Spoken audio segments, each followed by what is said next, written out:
Konsep dan urgensi pendidikan Pancasila. Nilai-nilai masyarakat. Percaya kepada Tuhan dan toleran. Gotong royong. Musyawarah. Dan kesetiakawanan sosial. Tujuan pendidikan Pancasila agar mahasiswa tidak tercerabut dari akar budayanya sendiri, agar mahasiswa memiliki kaidah atau pedoman penuntun dalam berpikir, dapat memperkokoh jiwa kebangsaan mahasiswa, agar tidak terpengaruh dengan paham-paham asing yang negatif, menjadi landasan untuk pengembangan civic knowledge dan civic skill mahasiswa.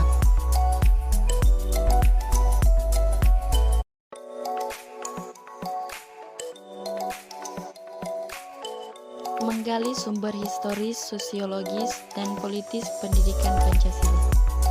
Landasan historis. Landasan fakta sejarah yang dijadikan dasar bagi pengembangan pendidikan Pancasila. Landasan sosiologis. Ilmu tentang kehidupan antar manusia berdasarkan latar belakang, susunan, dan pola kehidupan serta mengkaji masalah sosial dalam masyarakat. Landasan politis.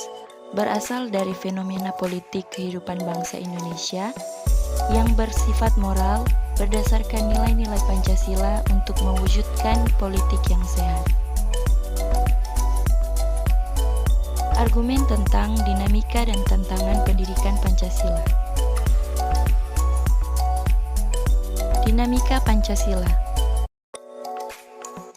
Undang-Undang Nomor 20 Tahun 2003 tentang kembali mengurangi langkah pembudayaan Pancasila.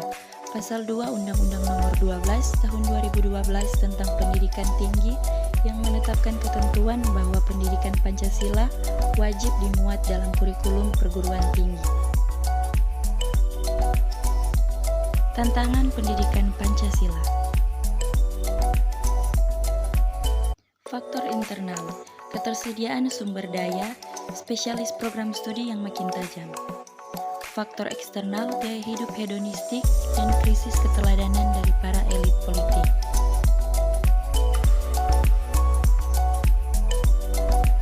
Urgensi pendidikan Pancasila bagi suatu program studi.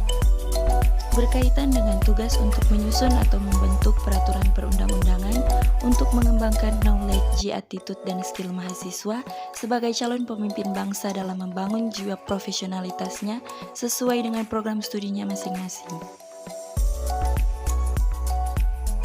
Konsep dan urgensi Pancasila sebagai dasar negara. Definisi negara menurut para ahli.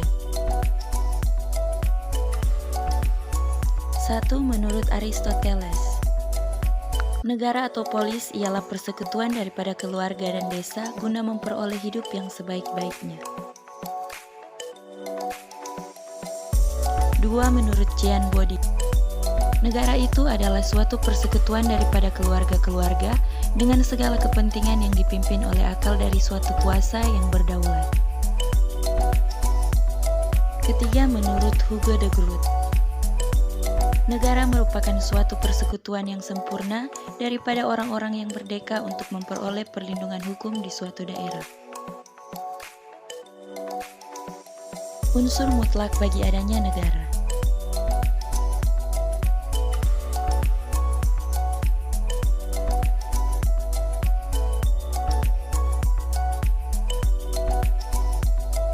Satu, unsur tempat atau daerah, wilayah atau teritorial.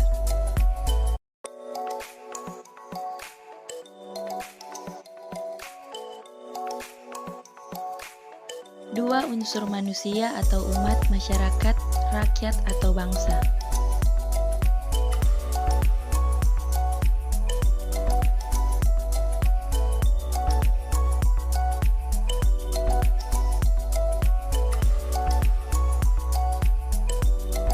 3. Unsur organisasi atau tata kerjasama atau tata pemerintahan.